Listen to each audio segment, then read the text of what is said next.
Liar. Everywhere. On netrootsradio.com.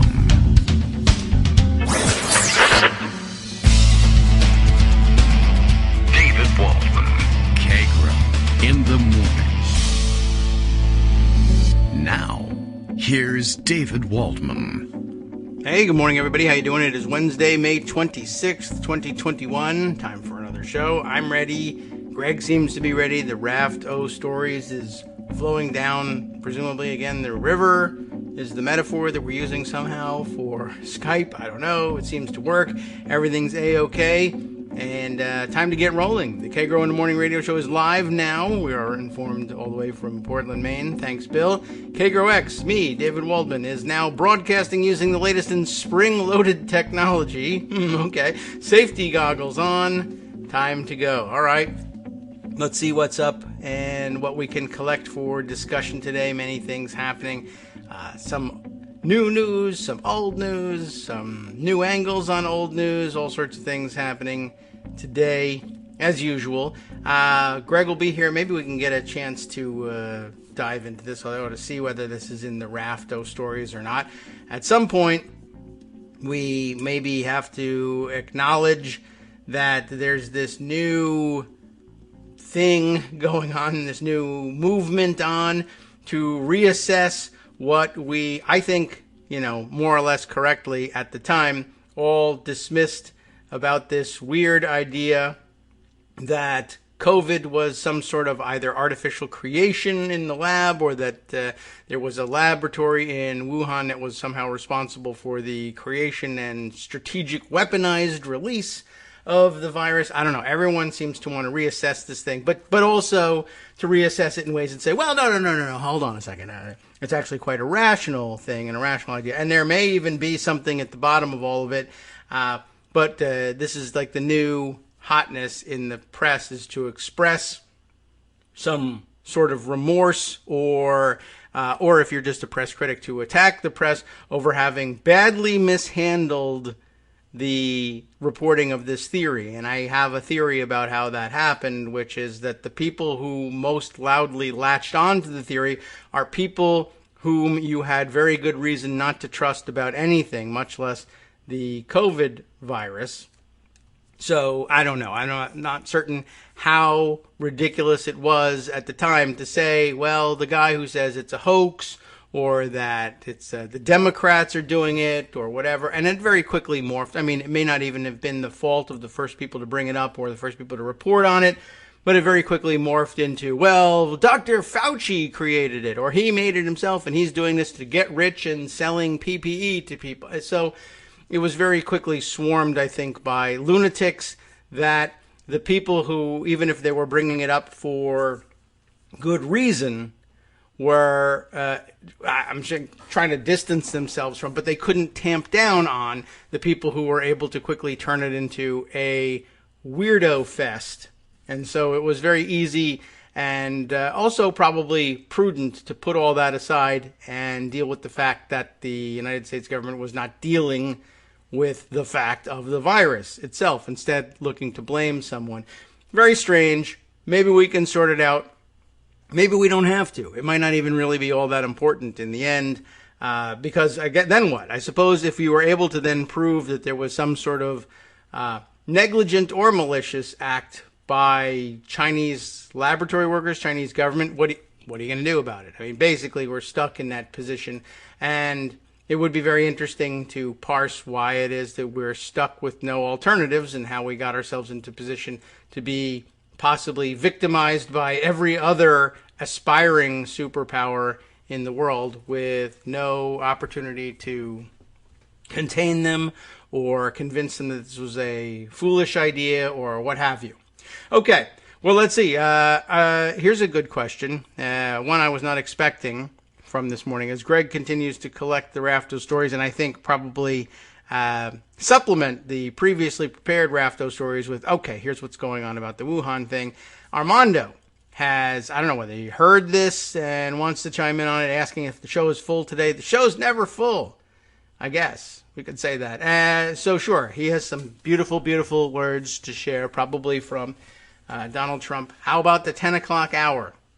That's usually not full, except for me. When I'm full of it, I take over the 10 o'clock hour. Greg will monopolize, and we hope he understands that he does this with our full permission and thanks, monopolizing the 9 o'clock hours. You can see I'm not quite ready to roll every morning, though I say I am anyway. So we'll check in on that.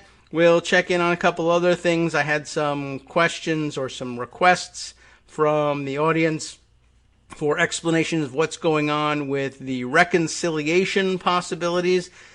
Story arrived yesterday that I happened to miss out on, that Senate Dems now saying they are unlikely to use the additional opportunity that they had been afforded by the Office of the Parliamentarian to perhaps set up and pass another reconciliation bill based on the fiscal year 2021 budget.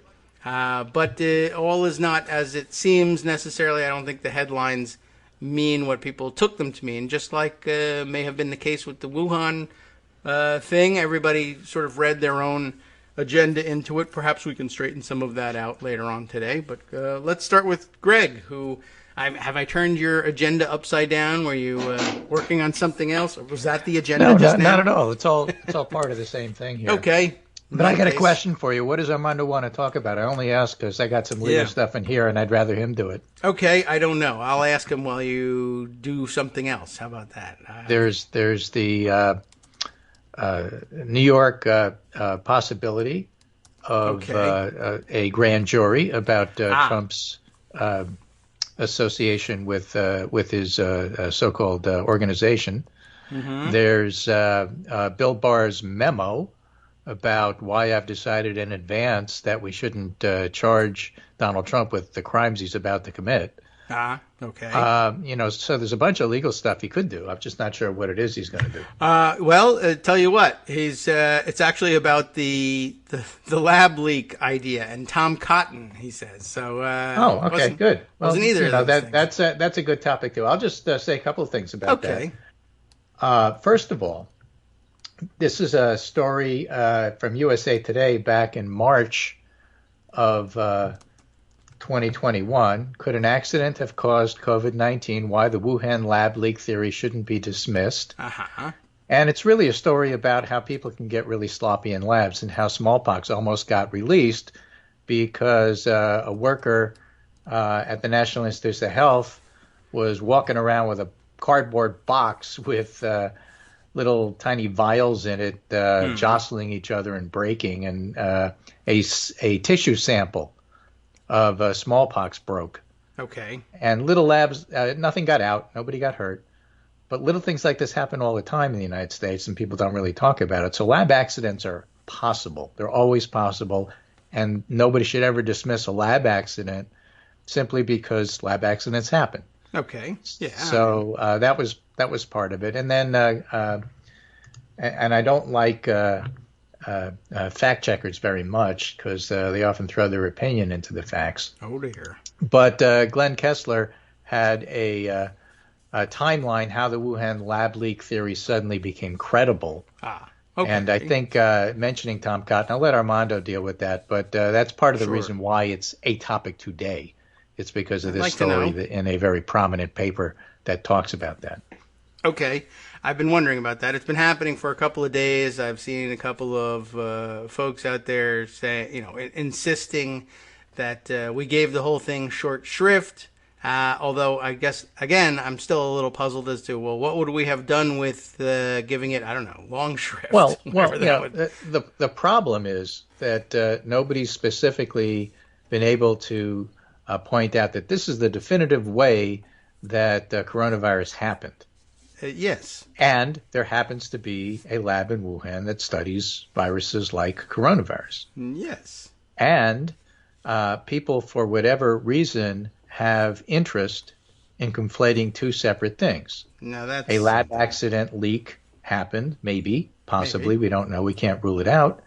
And there was deliberate lab activity that somehow led to this.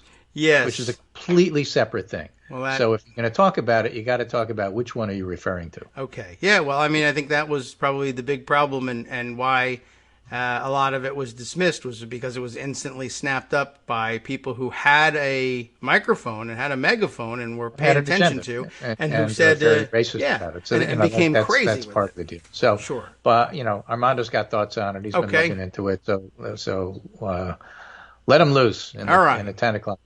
We'll do in the meantime, while he talks about the medical stuff, he's getting ready. As I said, I mentioned the legal stuff. Yeah. So why not Armando doing medicine and me doing I'm not a lawyer on the internets, but I don't even try. But I noticed these things. So let me just give you some lightning round stuff. Because basically, the thing that we have to keep in mind this week is the agenda that Democrats have, and the tendency to want bipartisanship when it's possible, and how possible is it, and is the fight over the filibuster coming to a head. Okay. But let me give you some lightning round stuff first. Nearly 6 in 10 likely voters say they would vote to keep Governor Newsom in a recall election, says a new PPIC poll from California. Okay. It turns out California is doing pretty well with the pandemic. Oh, and by the way, Newsom is decently popular. Mm-hmm. And by the way, Caitlyn Jenner is a clown and is sort of eating up all of the space-time continuum in terms of actually running against Newsom. And I had an article from a couple of days ago about how this simply isn't the Gray Davis situation. You don't have Arnold Schwarzenegger, who was dominating Republican politics at the time, but also who had done a lot of homework in terms of governance prior to running. Okay. You just have celebrities, making noise on Twitter, which is not the same thing at all. So that's part of the background. And I only mention that because you always have to take everything in context. How are Democrats doing overall? Decently, according to some polls. Biden's still popular. The Democratic agenda remains popular. And governors like Newsom remain popular. And so if that's the background, it brings a lot of context and nuance to things like filibuster fights. Okay. Like if your party's completely unpopular, it's not going anywhere. But on the other hand, if it is popular, then who knows? Meanwhile, more lightning round stuff. This is from Mediaite. Arizona Senator President defends widely denounced audit, that's in scare quotes, in bonkers CNN interview. Are you saying OAN is not a credible news source? I am. I wasn't. It wasn't me. But Karen Fann, Republican, had a parking lot interview in CNN, and that was her claim. Okay. So no matter how much people make fun of what's going on in Arizona, including the fact that some of the people who were associated with the audit are pulling out and saying, I'm not doing this. Yes, I did read about that. We have one of the like a subcontractor or subcontractor like who gave advice about the computer issues, said, I don't want to have any part of this anymore. Get somebody else. This is stupid. Probably figured out that he wasn't going to get paid, too. Yeah, on top of everything else. Right. What else? The Republican Governors Association on Tuesday, that was yesterday, threw out MyPillow CEO Mike Lindell after he showed up to its spring conference in Tennessee. He's not a governor. But there's inklings and signs and portents and entrails about Republicans not completely going for like all the crazy. So, that's part of the context as well. Okay. Meanwhile, in New Hampshire, auditors see no sign of fraud. Wow. Their own, because Republicans are pushing for this all over the country. Yes, and in New Hampshire, people are looking and saying, well, there's nothing here. Well, it still brings up issues because there was a miscount. Yeah, well, human error happens. That's not the same thing as a conspiracy, and it's not the same thing as fraudulent. And get used to the term forensic audit because when you see it, oh, my God, what's going on? I better get some Tylenol. It's going to be a headache stuff. The votes were made in a lab in Wuhan. Right. While all this is going on, here's a piece in the Hill from today. Democrats start putting GOP on notice as patience runs thin. And this is the whole background for all of this. Democrats are warning Republicans they won't keep waiting around for potential bipartisan deals as congressional leaders face growing pressure to go it alone on their agenda. And basically July seems to be the time. It looks like Schumer is saying, let's give some space for the policing bill, because that seems to be making progress with Tim Scott, Republican, agreeing that there's absolutely progress being made. It wasn't done in terms of the anniversary of George Floyd's death, but it's pretty close, and they may have something to say about it by the end of the week. The infrastructure bill, Republicans are making a $1 trillion offer. Biden wants 1.7. He doesn't think that the Republican offer is serious enough. Republicans think Biden isn't playing fair, which means it's a normal negotiation. And so Schumer will give that a little bit more time. But in the end, if Republicans keep screwing around and don't get serious about, actually doing some of this stuff, Schumer is prepared to do that alone. And then the big one, in terms of both importance and in terms of timing, is what's likely to happen this week in the Senate, with Chuck Schumer forcing a vote on the January 6th commission. Now, there are Republicans, Lisa Murkowski, Mitt Romney, the usual suspects, Susan Collins, who might in fact vote for this bill in order to establish the commission.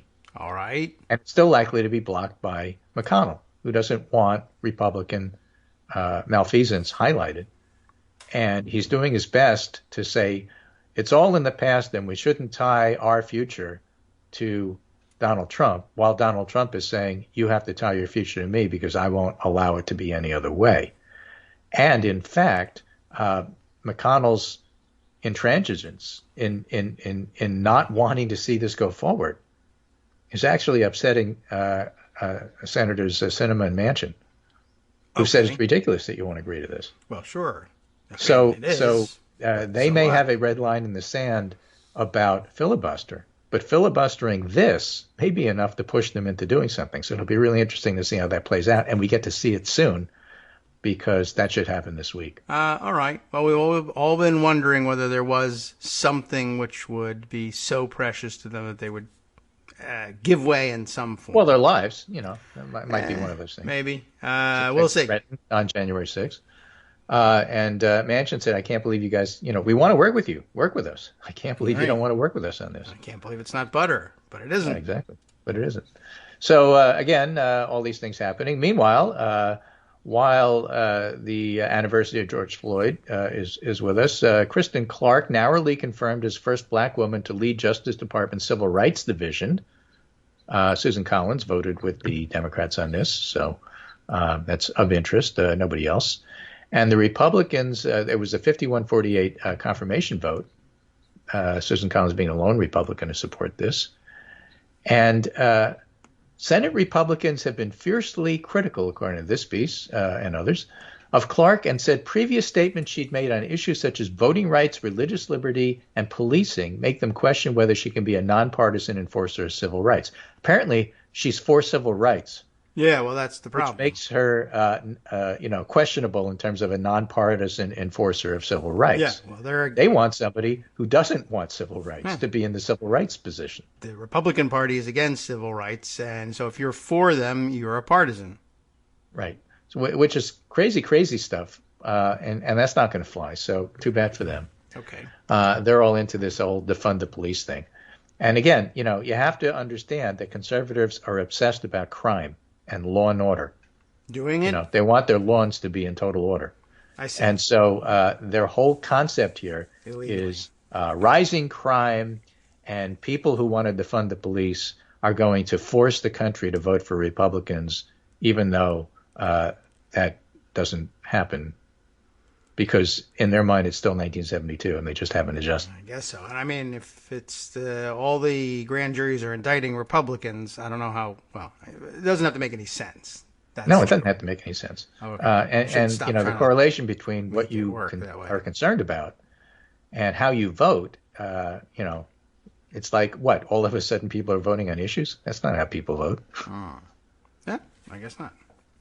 So, Dana Milbank has a nice piece here tying some of this together. Republicans spent the anniversary of George Floyd's murder trying to vote down a black woman. Oh. Kristen Clark. So, that's how sincere they are. Yeah, it was a good way to spend the day. Right. On the Senate floor, John Thune of South Dakota, the number 2 Republican in the chamber, gave a speech denouncing House-passed legislation for, among other things, banning voter ID and other safeguards against voter fraud. safeguards have been found repeatedly to disenfranchise black voters disproportionately. That's the game. That's what they have against Kristen Clark. And so, speaking out for voter ID requirements, stalling racial justice legislation, opposing two overwhelmingly qualified black nominees, all this while publicly ignoring the anniversary of the Floyd murder. Racism, writes Milbank, isn't just a factor in Republican politics, it's the factor. But rarely has it been on display in all its ugly facets as it was on Tuesday. Flip side of the coin of white supremacy is that when you push white supremacy issues, it's because you're the party of white supremacy. Yes, right. So like we were thinking the other day, it's same basic function at work. Why we can't have critical race theory taught? Well, because it highlights how bad we've been on this issue. Why can't we investigate January 6th? Because it highlights how bad we've been on this issue. There are other alternatives. You could stop being bad on an issue, but then you would stop being Republicans, and I guess you'd lose your base. So, all right, you're stuck with them. So, fine, we're going to investigate that. I noticed, by the way, speaking of white supremacists, that Kevin McCarthy finally this morning said something along the lines of, what Marjorie Taylor Greene has been saying isn't a good thing. Yes, he did mention something yesterday. Did he speak out again today, or are we talking about the same? No, it could be yesterday's comment, because I don't know that he's going to do anything. I think what happened is that some of the people on the other side of the aisle, which is the Democratic side, said, well, that's nice you said that. What are you going to do about it? Oh, well, nothing. Because if you don't do, I think as Steny Hoyer said today, it's time for you to do something about it, because she shouldn't be in Congress. That's true. She could really do with an intervention. And it's also bad for the country if she's a legislator. But just on a personal level. And also dangerous. Work on her. Yeah, right. Including for the people who work with her. Yeah, saying she's a stalker. She was sent there to do that. She's she's a QAnon assassin, and it's just a matter of time until her head explodes. And the only question is whether she takes anyone with her. In the meantime, Vanita Gupta was confirmed, who's going to be Kristen Clark's boss. And Sheldon Whitehouse said Tuesday on the Senate floor, look behind the smoke screens and remember the number one strategy of the Republican Party for 2022 is to keep voters from voting. And guess what? Ms. Clark will run the voting rights section of the Justice Department, and Vanita Gupta will supervise her. So that's why they were against those two people. Okay. Well, too bad for you. They're in. Right. In fact, as the Post's David Nakamura reported, Republicans have blocked the Civil Rights Division from having a Senate-confirmed chief for 8 of the 16 years of the Clinton-Obama presidencies. Going all the way back to when Republican senators ridiculed Clinton nominee Lani Guinier, who is black, as a quota queen, and the opposition to her was summarized as strange name, strange hair, strange writing. Gee whiz. Which in 2021 terms looks pretty weird. It doesn't age well. It was wrong then and crazy then, but at least we've dealt with some of these issues. Like, I don't know, we had a president named Barack Hussein Obama. So Right. As to the New York City prosecution, this is from USA Today, Trump investigation. New York City prosecutor convenes grand jury signaling charges could be coming, says a report. Could be. Again, the difference between things the department says and things that are leaked always has to be kept in mind. But when things departments say, like the state attorney general saying this looks like a criminal probe from our point of view, you have to take that sort of thing seriously. And, of course, the point of having a convened grand jury, which probably had been convened for a while now, the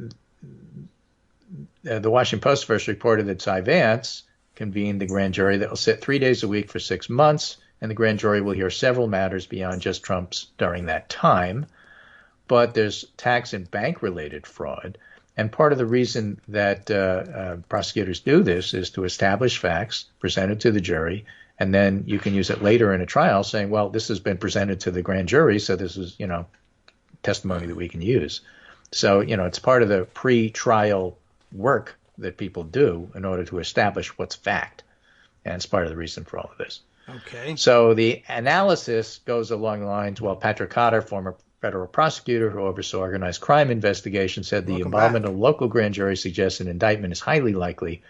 My guess is Vance feels he has the evidence to get an indictment, as in a hurry to get it presented so he can get the indictment voted and filed. But this is all contingent upon the fact that there's all sorts of rumors about Alan Weisselberg, the chief financial officer of the Trump organization, flipping and giving information. The reason being, to put it in non-lawyer terms, you need somebody to say, yeah, my boss asked me to do something corrupt and he knew it and I got it directly from my boss. That's why you have to indict my boss. Yes. Otherwise, you're just going to indict me. Right. And he'll say, I didn't know anything about it. He's only been working with me and my father for 79 years, but I never heard of the guy. Yeah, coffee boy. Something like that. Okay. So you need Weisselberg to say, no, actually, I did this and he knew it. Yes, that would be nice. And that's why there's so much speculation, which at the moment is literally rampant speculation. We don't know. Yeah. You need a cooperating witness like Weisselberg to make the stick in order to indict Trump, not just the Trump organization, because you can indict the organization, you can indict individuals, and we don't know what they're doing. Right. Not nearly as They know exciting. what they're doing, but we don't know what they are planning, I should say. Yes. It's not like they're incompetent. It's that they're not telling us. Okay. Yet. Yes. Well, it will be interesting to watch. I know a lot of people were excited about the additional news of the grand jury being convened. It's probably not just a way to stimulate the economy, $40 a day at a time for grand jurors. Right. Yeah, and they usually follow the lead of the prosecutor. I guess people's worry is that the prosecutor is, at bottom, is Cy Vance, and his record hasn't been great on the Trumps, but he may be trying to redeem himself. Who knows? Right. So we'll talk about the Bill Barr memo release after the break, and then I'll be going. It's Wednesday, so I'll be going by 9:45. That's what you say, but we'll see whether it really happens. But okay, the Swiss timing with which the sanitation engineers work, it seems to be like clockwork. Yeah, I mean, well, that's what Swiss timing is like. That's true. You got it. Hi, it's me, David Waldman, your host for Kagro in the Morning. I have good news to report. Many more listeners like you are making critical contributions that keep our show on the air. Makes good sense, of course, and patreon.com, Patreon.com, makes it simple. Now you can make easy, secure, recurring monthly contributions to support our show. Patreon.com/KagroX gets you straight to our donation page. Maybe you'd like to thank us for helping keep you sane during the Trump era. Maybe you're looking forward to in-depth explanations of what's going on in the Biden administration. Whatever it is that keeps you listening, we need your help to keep bringing it to you. And hey, if you happen to prefer using PayPal or even the Square Cash app, we're up and running with those options too. Thanks again, everyone, for all of your support. We literally could not do this without you.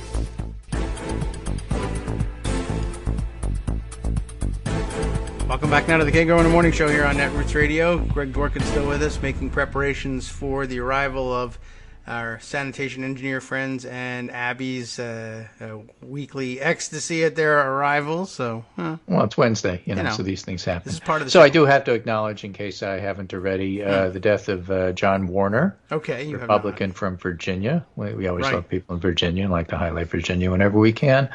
He was one of the last of the I'm a Republican, but my party sucks, so I'm endorsing Democrats type of Republicans, the kind we like. Right. 90-something, 94 years old. So it's way back when they did this. Meanwhile, Politico highlights this about the Trump organization and the reaction. A cloud of nerves hangs over Trump after the Washington Post reported Tuesday night that Manhattan DA Cy Vance had convened a special grand jury to decide whether to indict former President Trump or executives at his company. Big difference there. We checked in with Trump World to get their take. Definitely a cloud of nerves in the air, one advisor said. This feels different than the typical barrage of legal issues surrounding Trump because there's pressure on Trump Organization CFO Alan Weisselberg to flip. I think the Weisselberg involvement and the wild card of that makes the particular situation more real because there's no sort of fluff and made-up fictional circumstances around this guy. The fact that they're dealing with a numbers guy who has details makes people more nervous. This is not Michael Cohen. Okay. Meanwhile, Politico Legal Affairs ace Josh Gerstein and again, I talk about these things not because I know anything about the law. I don't, but these people do, and I'm citing them. It says so, right? Writes in about the significance of the Trump grand jury. A source close to one witness in the probe says prosecutors have been methodically combing through evidence in informal interviews and were expected to move to take formal testimony. That Vance is using a grand jury to gather info about Trump and Trump Organization finances is nothing new. But the new grand jury is expected to go beyond assembling records by hearing live testimony from various witnesses, which will give prosecutors an opportunity to present a narrative that could persuade jurors to return an indictment in the coming months. Or as Anthony Scaramucci put it, Trump is a ham sandwich. Yeah, well. In reference to the idea that a good prosecutor could get a grand jury to indict a ham sandwich, and Trump is indeed a ham sandwich. Yeah, and no better comparison to make. It does look a little bit like that. Something like that. So all of that going on. The other thing that came is a judge saying, you know what? No. What? Well, we have all of this information that you don't have, and the public should see it. Amy Berman Jackson, that judge, has released some of the memos that the OLC, the Office of Legal Counsel that advises the White House, the memo factory, about whether or not Trump should be prosecuted for things that might come out because of the Mueller report. And the problem is that the Office of Legal Counsel is not supposed to be in the position of making any determinations about that sort of thing. They could advise, but they're not supposed to make recommendations. And we don't know what's in the still redacted parts of the memo. Marcy Wheeler, very sharp at these sorts of things, speculates that part of the problem here is that there were pardon dangles. Yes. That's very funny sounding. That you were dangling a pardon for people like Roger Stone and Paul Manafort. Mm-hmm. And even at the time, Michael Cohen. Yes. And dangling a pardon is, even in Bill Barr's mind, based on previous testimony when he was trying to get confirmed, dangling a pardon is a crime. Yeah. So if that's part of what was in those memos, that's a fairly damning indictment. Okay. Of what was going on at the time. Yeah. Okay. So right. Barr might believe, Marcy writes, that Trump's pardon for Mike Flynn was righteous, even while it undermined any possibility of holding Flynn accountable for being a secret agent of Turkey. There's no rational argument you can make that Trump's pardon of Manafort after he reneged on his plea deal and his pardon of Roger Stone after explicit threats weren't obstruction of justice. And that may influence DOJ's decision not to release the memo. There are multiple possibilities. First, this may be an attempt to prevent DOJ's Inspector General from seeing the memo. At least the Manafort prison assignment and the Stone prosecution were investigated and may still be under investigation by DOJ. So if Michael Horowitz discovered Barr took these actions after approving a broad pre-declination for pardon-related obstruction, it could change the outcome of any ongoing investigation. That's the part that they may want to keep secret. All right. Or it may be an effort to stave off pressure to open a criminal investigation into Barr's own actions, a precedent no attorney general wants to set. Or it may just be an effort to hide how many of DOJ's own rules DOJ broke. One thing's clear, though, and should be clearer to the judge than it would be to any other judge. Bill Barr issued a prosecution declination for 3 crimes that were still in process, which is the pardons. And that's what DOJ is hiding. So that's really what's buried in here. Okay. It's all about pardons. Pardon me, but it's all about pardons. All right. Yeah, is that on our list somewhere? If not, drop that. I got to have a look at that. I don't know that it is, but it certainly should be. It's on my list, so why shouldn't it be on your list? Right. So I will have it here. Okay. Maybe it came without a picture. And there it is. Let's see. And did I have it? Yeah, I did have it. Oh, okay. At the 9:04 hour. Oh, okay. I got it. I need to know what picture to look for. It was the last thing that I was going to start with until we decided that we were going to talk just very, very briefly about Armando's topic for the 10 o'clock hour. So please don't go away as he talks about the politics and science behind lab leaks. Right. Indicting a Wuhan sandwich. Yeah, something like that. Other things that are in the news, let's see. There's a SurveyMonkey poll about GOP divisions on the January 6th commission. Would you support or oppose the formation of a bipartisan congressional commission to investigate the January 6th attack among 2,691 adults surveyed May 20 to 21. Yeah. 2021. Oh, perfect. 20 to 21, 2021. And they broke down 20 support. to 21 Conservative against. Republicans, 37% support, 60% oppose. That 37% support is, again, interesting. I know that they oppose it. They don't want to look bad. But a third of them still want to do it. Moderate Republicans, 55% support and 44% oppose. Independents, 73 to 25. Moderate Democrats, 86 to 12. Liberal Democrats, 97 to 3. Okay. So, I mean, it's clear the Democrats want this. Independents want this. Moderate Republicans want this. The only people who don't want it are conservative Republicans, and even there, a third of them do. I guess that's true. That is sort of a silver lining. It's real, and they do say it. Why does it matter, according to Axios? Well, conservative Republicans still hold enough influence to block criticism and investigation of Donald Trump in Congress. But that stance could put them at odds with many suburban and college-educated Republican voters ahead of next year's midterms. Again, flash forward to, I don't know, Virginia, governor. All right, let's do that. Where the Virginia gubernatorial candidate from the Republican side is going to say, let's put this past this. This has nothing to do with Trump. This has everything to do with ignoring January 6th ever happened and just moving on. And Terry McAuliffe saying, the Trumpy guy who's running against me wants to forget about the fact that there was an insurrection, and we're not going to let him forget that. And Donald Trump is going to say, yeah, we're not going to let you forget me. Nobody forget me. So, that's really what's on the table about all of this, and that's why it's so interesting to see the maneuvering that the Republicans have. They're not only fighting the lie that there's nothing to be learned about January 6th, they're fighting the lie that it's important, and they're fighting the lie that the voters won't care. Of course they care. In fact, Republicans care. We should put up a January 6th statue so that the Republicans are forced to say they want to preserve the history. Right. So 65% of respondents overall support such a commission, and that includes 90% of Americans who aligns with Democrats, 73% who consider themselves independents, and 42% are Republicans when you add the moderates and the conservatives together. Well, okay. Put it with the background checks. Right. A commission is more popular with women than men, more popular with college-educated Americans and non-college educated. These are Trump voters versus non-Trump voters. And in a dynamic that changed little since January, only 22% of Republicans say they believe Biden legitimately won the election. Another 20% aren't sure. 58% don't accept it. Okay. That's part of the reason why they don't, this is fingers in their ears. Don't tell me about January 6th. I don't want to know it. I don't want to listen to you, is basically what this is. All right. Yeah, okay. I mean, so what do we do with that? I don't know. Now, different poll, Axios Ipsos poll, SurveyMonkey, on race relations 1 year after George Floyd's murder shows in stunning detail how there's no such thing as what white Americans think anymore, with Republicans and Democrats seemingly living in two different worlds. Okay. Right.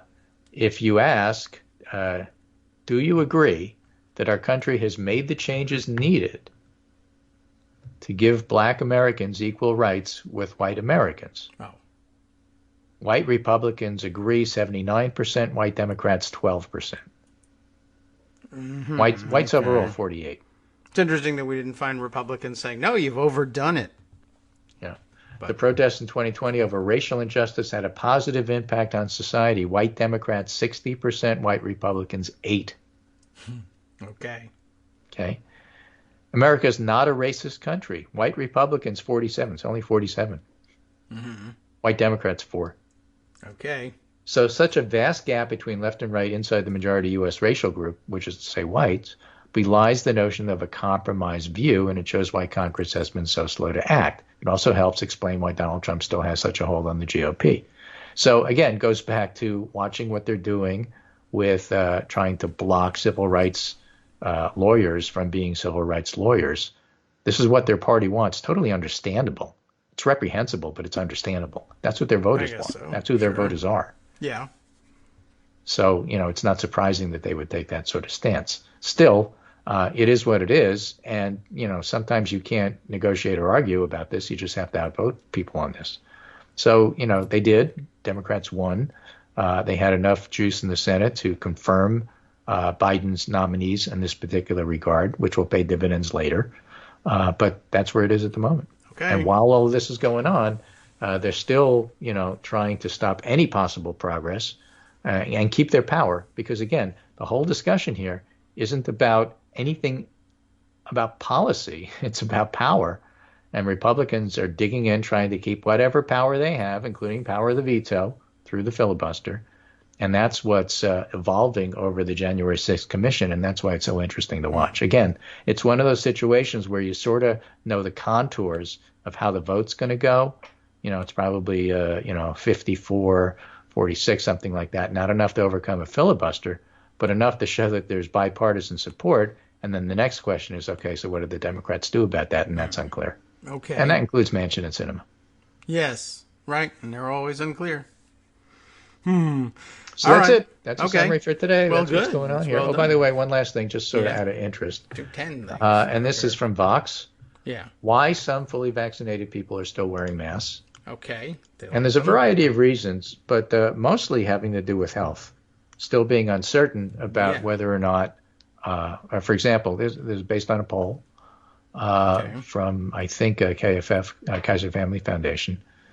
Of fully vaccinated respondents who continue to wear masks outdoors, 64% say they want to protect themselves, 65% say they want to ensure they weren't spreading the virus, 28% said they wanted to protect themselves from other illnesses, which is to say we haven't seen flu season this year. 7% said they were wearing masks outdoors because they worried people would judge them. All right. And 6% said they did it to express a political viewpoint. I So, think it's the same thing. 13% or so are doing it for performative reasons, but the vast majority are doing it because of health concerns of various kinds. Okay. The Outdoors. percentage of people still masking, particularly among the fully vaccinated, may have changed in the 9 days since the poll closed. More states and businesses have long since relaxed their rules, and scientists have reiterated the vaccines really do work. But some people might continue to wear masks for a variety of reasons, even as they're no longer required. And those reasons, for the most part, not unanimous, but for the most part, have little to do with performative reasons. I'm wearing it to show those Trumpers that, what? No, that's not really. I don't know what you show. Are wearing them. They're wearing them because they're concerned about their health or somebody else's health. Yeah, probably. I mean, right.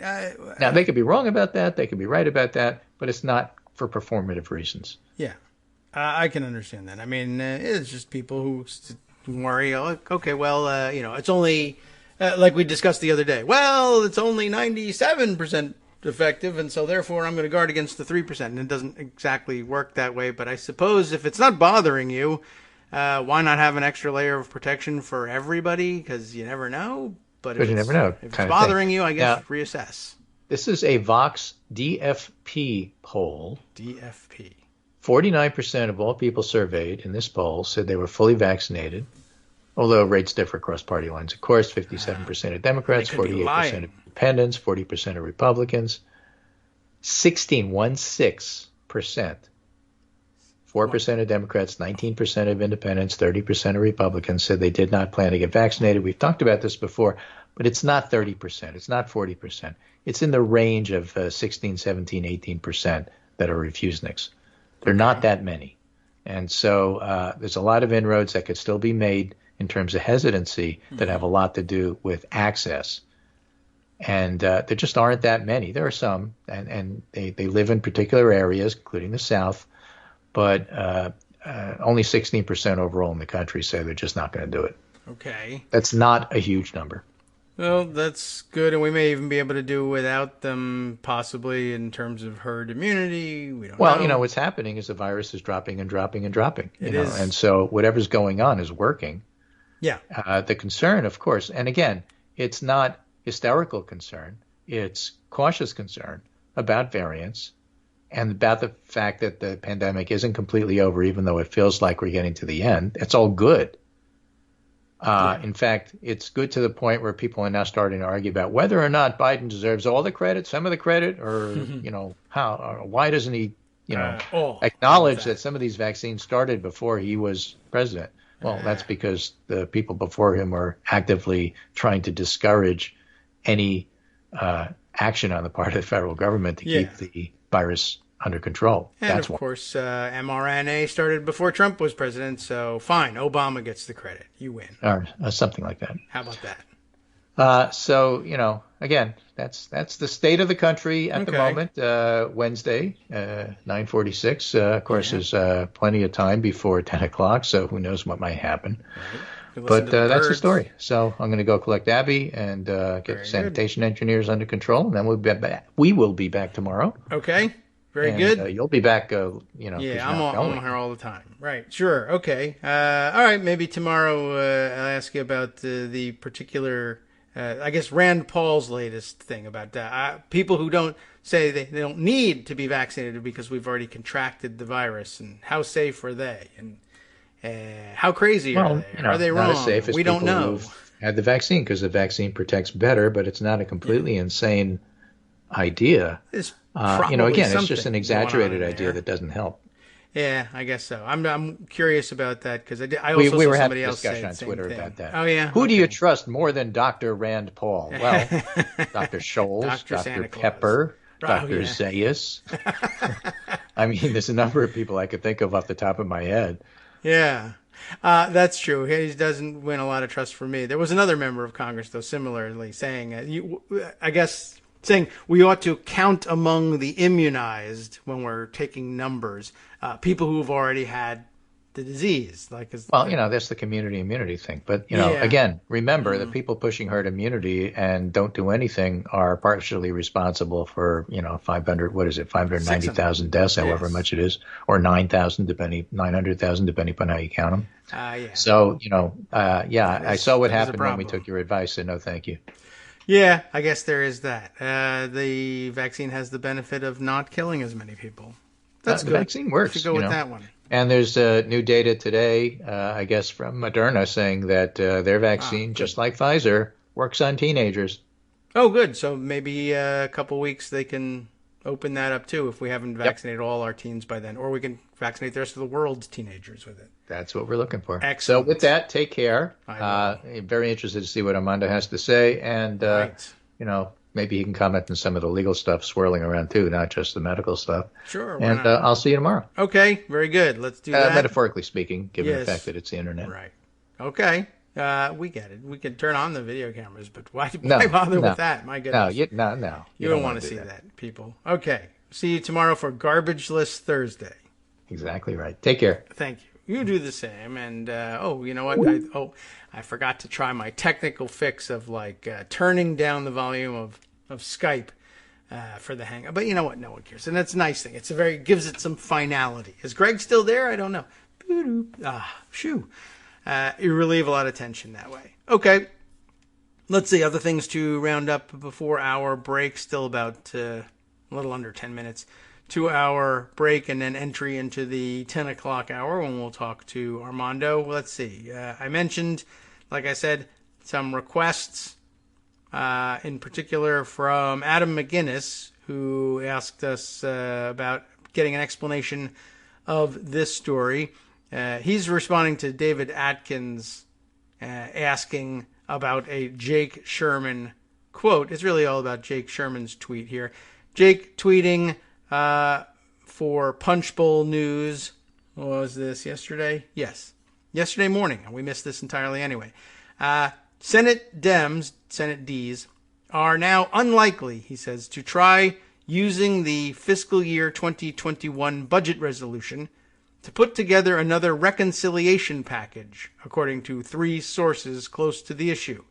This is important because it tells us a lot about the Senate's timing. Now, David Atkins, in asking about this, asked the question, why not? Is there any good reason? And Adam then responding said, yeah, why not? What is the good reason? Well, I don't know how quickly he responded to I think it looks like a several hours in between beginning of Jake's thread and then the question of why not from David. But I think he gets to it in the thread, the why not. And it's kind of, the explanation, or at least the explanation that they want to give you is rolled up in here. Jake continues here by saying, if you remember, Parliamentarian Elizabeth McDonough ruled that Senate Democrats can use the same budget resolution, that is the fiscal year 2021 budget resolution, to pass multiple majority vote reconciliation packages, according to Majority Leader Chuck Schumer's office. Dems used the fiscal year 2021 budget resolution to pass the $1.9 trillion American Rescue Plan in March, and they could use it again, Democrats say. But senior Democrats privately don't believe they can finish work on a second reconciliation package using the 2021 budget resolution by the end of the fiscal year, which is September 30th. Okay, so does this answer begin to take shape? I mean, it's here, and I don't know, for whatever reason, it didn't look like it was ringing a bell with David, but okay. And maybe he didn't read the whole thread, or maybe he did, and it just didn't make sense. Maybe this is the sort of thing that makes sense to me and not other people. I don't know. But the beginning of the answer is taking shape here, is that, sure, we are allowed under the rules to bring a second reconciliation bill if we revise the 2021 fiscal year 2021 budget resolution. And I guess, I mean, maybe there's a step missing here. Is it wasn't that we could use the already passed. I don't think that the ruling said that we could use the already adopted 2021 budget resolution to bring another reconciliation bill, but rather that we could pass a revised budget resolution which would contain reconciliation instructions, and that those would be valid instructions. That would be a valid thing to do. And then we could begin work on a reconciliation bill that meets the parameters of those new instructions. And we still can. That is a possibility. You can do it. But what they're saying here is, well, with the Memorial Day recess coming up, and then, I don't know, some other recess. I think Joan was mentioning even a second recess in between then and the usual annual August recess. There's an awful lot of time, more time almost out of session than there is spent in session. And, of course, reconciliation wouldn't be the only thing on our plate during that time. So the issue is, could you pass a revised budget resolution with reconciliation instructions in it, hand those instructions out, get a bill prepared, bring it back to the budget committee, put it together, pass it, pass the new budget resolution. I guess we made that our first step. But then pass the reconciliation bill and get it all done before September. Well, maybe, if you really weren't pushing on anything else. But the thread goes on to remind us that, well, not only is the end of the fiscal year coming, but what comes after the end of the fiscal year? It's the beginning of a new fiscal year. And with the beginning of a new fiscal year, that means you can't, I guess, presumably, revise the old fiscal year's budget to allow for a new reconciliation bill. But it does mean that you can use the new year's budget for a reconciliation bill. And the ultimate upshot of all this, we'll read through the rest of the thread, there's only a couple more tweets, is that, well, if you're pushing up against September anyway, then what's the point of revising the budget in 2021 if you're only going to do it all over again in a couple of weeks for 2022, and why not just put the reconciliation instructions in there instead? And the answer is, I don't know why you wouldn't do that. You would. So we find out from the parliamentarian's office, you could do it now, and if you want to, you could do nothing else but that and maybe still fail to get the thing through, or you could just wait until after September 30th and do it in your next budget. And that may be just what they opt for. Senate Democrats will, instead of trying to do this before September 30th, shift their focus to fiscal year 2022. They can use that budget resolution multiple times as well under McDonough's ruling, and they don't have to worry about the September 30th deadline, Democrats say. But it also means that the debate over infrastructure could drag well into the fall. which will put it on a collision path with the government funding and debt limit skirmishes. So that's a possibility too. It ends up coming at a bad time, essentially. On the other hand, maybe it's not such a bad time. Keeping in mind, as I have reminded listeners since forever, that the debt ceiling also can be dealt with under reconciliation. It's one of the, 4 actual originally intended uses of reconciliation. So it doesn't require any kind of a rules change. It may be that I think Joe Manchin has at some point said, well, I would oppose raising the debt limit under reconciliation because he's been conditioned to think of reconciliation as a strange, outside of the normal order rule and procedure, which it really isn't. And he may also just not have been aware of the fact that debt limit legislation is something that the original framers of the reconciliation process actually did contemplate doing under reconciliation. He may just not be aware of that. They don't very often do it that way. They very rarely needed to do it that way. So I don't know whether it comes as a surprise or not, but no rules need to be changed and no rulings have to be finagled in order to get that done. So that's it. I mean, that's the explanation. It's actually in the thread, but maybe we just sort of needed to break it down step by step and parse it out. But all they're really saying here is that although the ruling hasn't changed and the opportunity to bring a second reconciliation bill, third, fourth, fifth, 10th reconciliation bill this fiscal year, still exists. It's just a question of whether or not they think they have the time to do it. And then even if it doesn't, nothing happens. The buzzer sounds and we flip right over to another fiscal year and we can bring reconciliation packages in that year. Will they? Is it really a sign that Democrats don't want to do any of this stuff secretly and they've been fooling you all along? There's definitely a faction that loves to think that that's the case. This is no proof of it, though. Sorry. We'll be right back. All right, welcome back now to the Kagro in the Morning Show here on Roots Radio. Just got my note here from Armando saying they'll call in a couple of minutes, so we're good for that. Let's see, we can insert a short story here just for fun while waiting on him. No rush, of course. We can always add more. Just happened to see this one just in terms of the dynamics of people watching on Capitol Hill. The Hill has this story by Christina Marcos. Paul Gosar is the Republican that Democrats want to avoid. What does it mean? It doesn't mean that they don't want to run against him. It means they don't want to have anything to do with him while they're both on Capitol Hill pretending to work in Congress.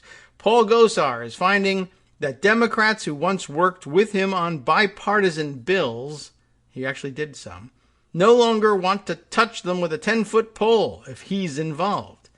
Representative Seth Moulton for last week. Here comes Armando. Here, let me just answer the phone and I'll complete my sentence anyway and just let you know what's going on with this guy. So Seth Moulton last week removed himself as a co-sponsor from a bill authored by Gosar that would crack down on illegal foreign donations to political campaigns. Essentially, you see what's happening. You're wondering what kind of bipartisan bill might Paul Gosar actually sponsor? Okay, well, on the surface of it, I don't know. There may also be something wrong with the bill internally, but to crack down on illegal foreign donations to political campaigns sounds like something that could have bipartisan support and should, but people are removing themselves, and I think this is a good idea, removing themselves from Gosar's bill because Gosar is Gosar, and why not?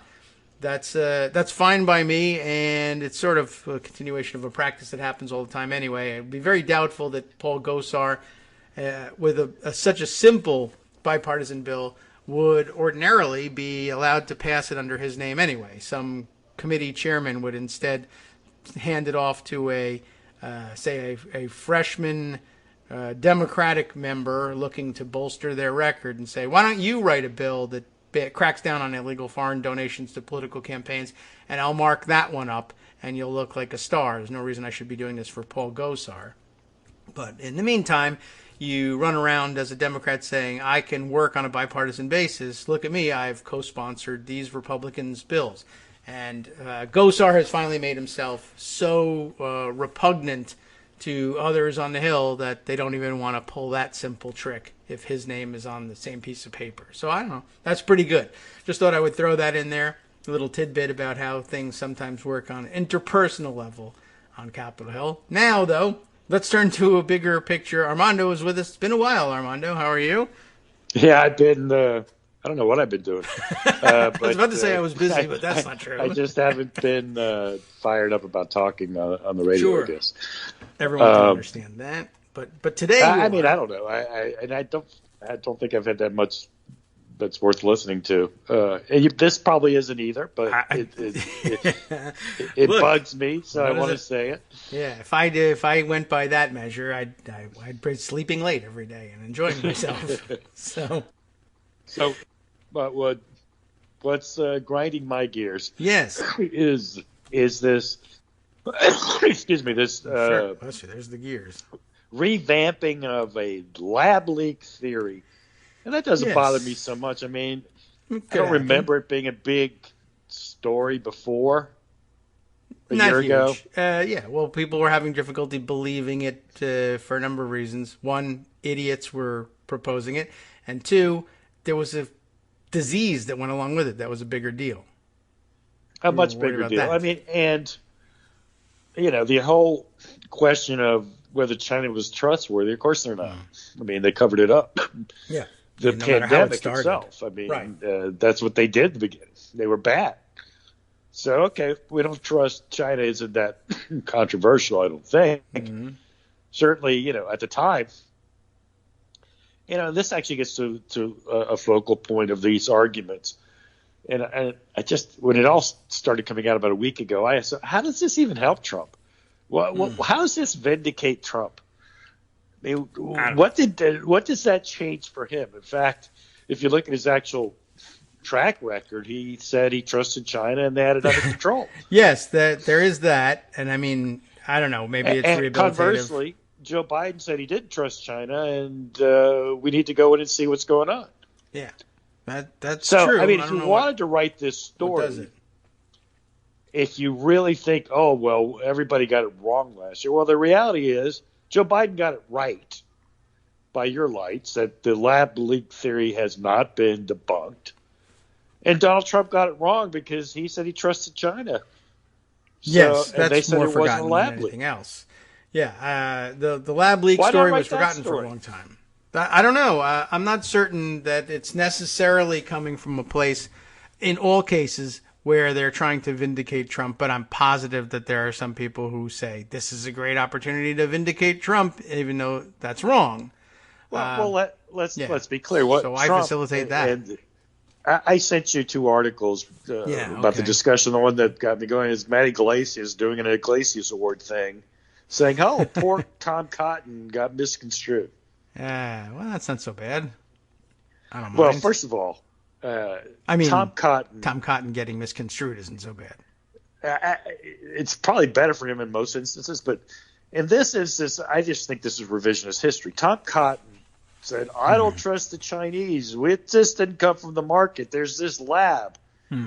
Okay, and he didn't say the words, at least not formally, bioweapons.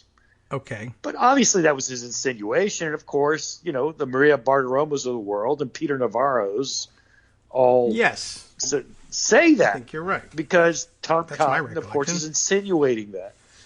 And, of course, eventually Trump decided, oh, yeah, you're right. China's the bad guys. It's their fault. And he started calling it Kung flu and Chinese flu and all the stupid things he was saying, which, again, don't go to anything he was supposed to do as president, which was combat it. Right. So the idea that it's vindication makes no sense. But this idea that somehow Tom Cotton is vindicated because why? Because people are saying, well, it's possible it came from the lab. Well, yeah, I think it was possible then. Nobody knows. And China's not going to let us know, which is the bottom line. So who knows? Is that suspicious? Sure. But is it evidence? Direct evidence? No. It is, in legal parlance, circumstantial evidence that they have something to hide. But they were hiding everything anyway. So it's hard to say at this point what they were hiding. They were hiding the fact that there was an outbreak at all. Yes. Now, maybe it was because, one of our bioweapons got out. Maybe that's the true story. I don't know. But neither does Tom Cotton, and neither does Matt Iglesias. And that's the whole point. Stop saying things that you think might be true as truth. You want to say, okay, well, we don't know.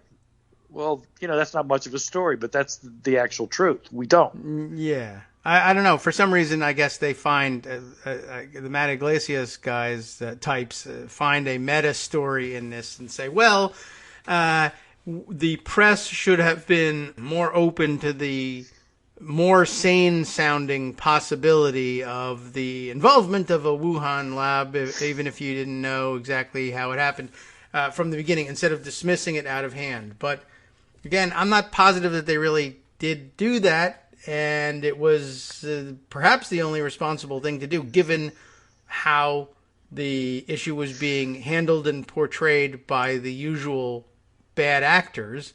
It was a good idea to shut off discussion of it because it didn't matter in the face of the burgeoning pandemic.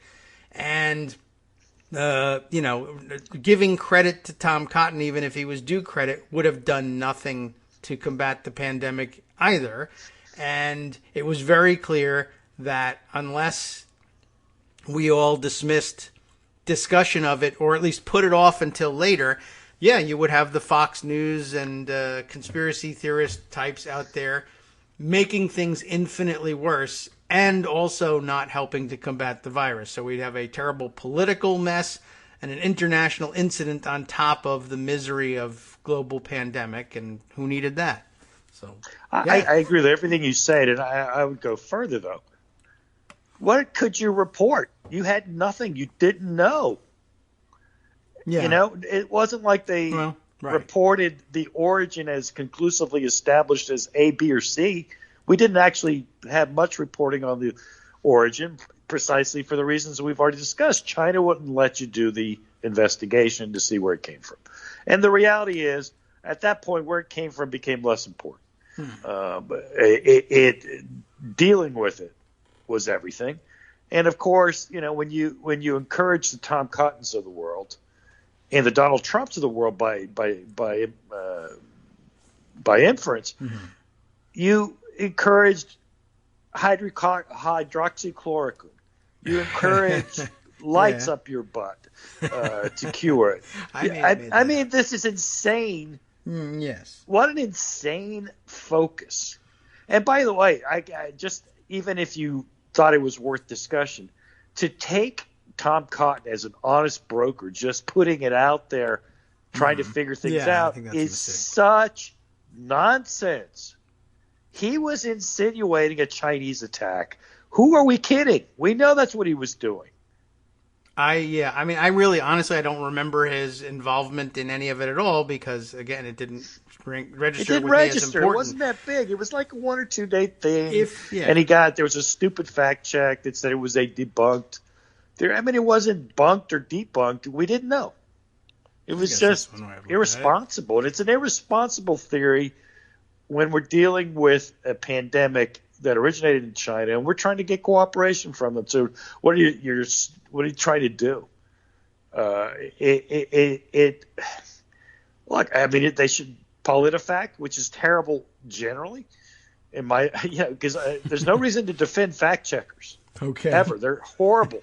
You and Greg have both said that today. Oh, I don't know if you had said. I'm sorry, I missed that. No, that's fine. I think you and I are consistent. Missed it. Yeah, I mean, they take an opinion of what they think someone said, and then take an opinion of what they think it means, and then they say Pinocchios. I mean, look, a Pinocchio is, I wasn't there that day, and there's a picture of you there that day. Yeah. You know what I mean? Right. It's not like, well, my one that's always galled me till the end of the time is the Pants on Fire lie of the year was Paul Ryan would end Medicare as we know it. He said, well, he would in the program as it exists now, but that doesn't mean he couldn't create something that he could call Medicare. Well, that was their argument, that was a lie. Right. I mean, literally, they debunked themselves in their debunking. You just agreed with me that he's ending Medicare as we know it, and he's going to make it Medicare as something else with that name if you want. But of course that's ending Medicare. Yeah, I can't believe anybody could call that a pants on fire lie. It's insane. There have been some whoppers that just only made things worse. That's for sure. Yeah, I don't know. I mean, their biggest problem is, Democrats, like any politician, play around a little bit with the facts to make them more favorable. They spin, but they just don't lie generally right in your face. Most of them don't. So there's not much you can do that's going to be Donald Trump-esque for a pants on fire lie. Yeah. Even when they say the Obama, if you want your doctor, you can keep him. Lie of the year. I mean, that was largely true. It was 97% true. It was on these fringes that there was a couple insurance policies that somehow that didn't become true. But it was largely true. I mean, it was one Pinocchio, if you want. And it was an honest misstatement. I don't think it was deliberate, so it's not even a lie. It's just wrong. All right. But at any rate, back to this Wuhan. So the fundamental problem with this idea of you got to hand it to Tom Cotton is you should never hand it to Tom Cotton because he's an inveterate liar. That does it well. Yes. You didn't even really need the because thing, but as a precaution, yeah, if you're ever thinking of handing it to Tom Cotton, do not hand it to Tom Cotton. It's very likely the case that, whatever Harvard training remains with him, kept him from, I guess wisely, kept him from saying outright, this was a Chinese bio attack. But what kept him from doing it is he knew that it was unnecessary for him to do it and that there were other paid idiots who would definitely do that and were already doing that. So, yeah. So, okay. And he'd get credit for saying it with the Fox crowd, but not actually being able to deny it with the other crowd, with the mainstream media crowd. So it was a perfect play by him. I think I see the political merit for him as a Republican, and Josh Hawley's got to be really mad that he didn't think of it. But possibly. But there's no reason for anybody to say, "Well, we owe Tom Cotton an apology." We don't owe Tom Cotton anything. Oh yeah, well, no more apologies, whether we owe them or not. I would just say, who am I thinking of? The Dan Eye Patch guy. Right, that guy. No more apologies. God. I can't even remember his name now. Crenshaw, I think, yes, right? Probably right. Yeah, right. Although I confuse him now with Madison Cawthorn, Dan Crenshaw. Yeah, Cawthorn is Madison and Dan is Crenshaw. You're right. But yeah, right. I mean, obviously different situation, but forget the apologies. Nobody owes anybody anything. It's a tough business. I mean, these are people who lie about everything. Everything. Yeah. And to play the insinuation game and say, well, I'm going to give him – what do I apologize? First of all, the lab leak theory, nobody knows if it's true or not. We have no more evidence for or against it than we did then. Because PolitiFact got it wrong and said it was debunked. And I guess people, that's the major issue for people. Quote, distorted Cotton's point and said he said things about bioweapons. Come on, that's what he wanted people to think. That was the whole reason. Very likely. And of course, the argument is, he was trying to signal Trump. Well, the signal got through. Trump switched from trusting Xi to calling it the Chinese flu. Yeah. So, okay.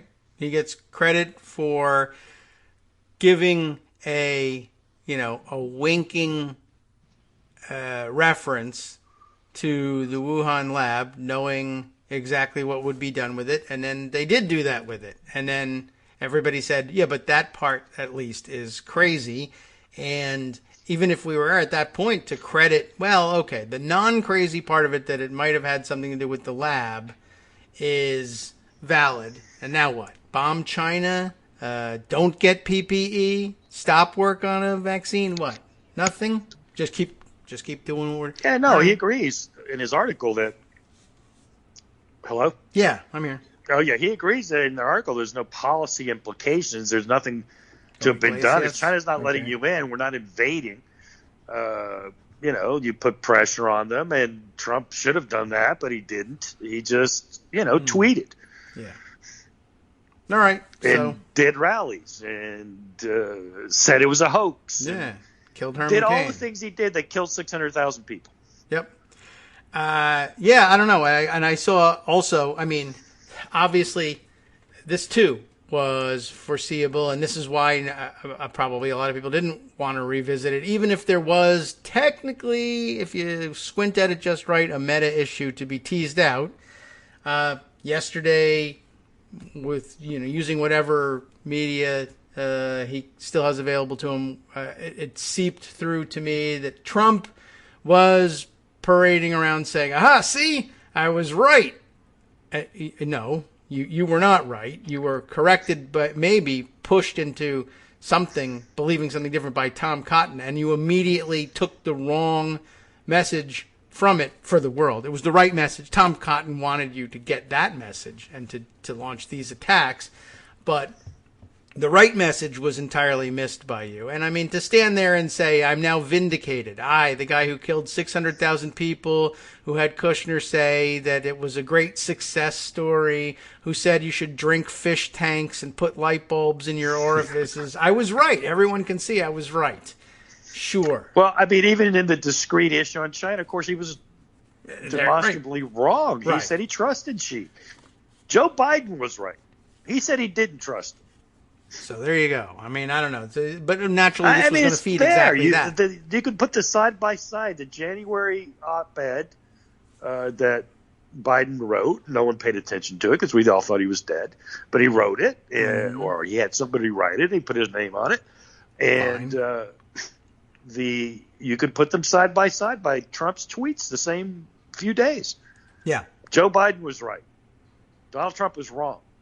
But Donald Trump is not going to say that, obviously, but if you, as I said, if you wanted to do the meta issue, focus on Joe Biden was right and Donald Trump was wrong. China cannot be trusted.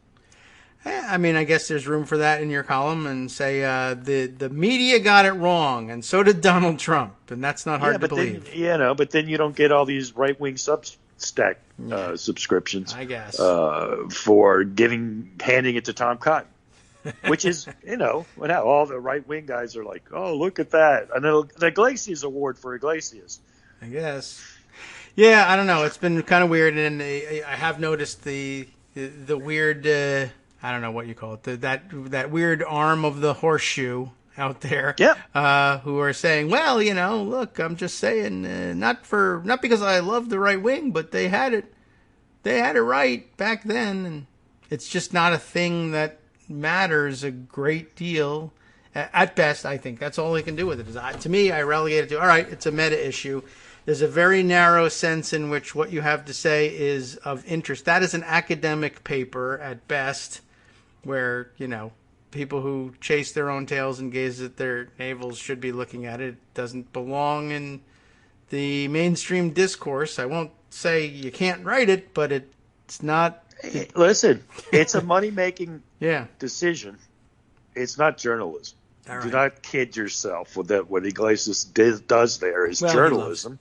He wants more subscribers. He wants more clicks. He wants more attention. And making it about Tom Cotton is what's the hook for him, and plays right into what you're talking about, this little horseshoe situation where they all pat each other on the back and get each other's followers to subscribe to each other's Substacks.